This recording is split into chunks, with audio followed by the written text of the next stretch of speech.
2015 Challenger 3.6 misfire on cylinder number 3, which is located on the passenger side. Passenger side number 1, 3, and 5. So no compression on number 3.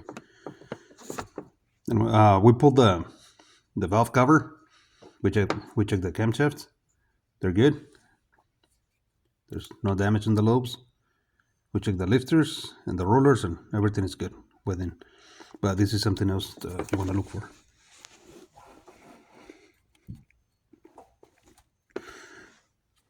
The valve spring is broken. So nonetheless, we're gonna remove the cylinder head so we can check what's inside, and I hope nothing's damaged in the cylinder walls. But just wanna keep you updated.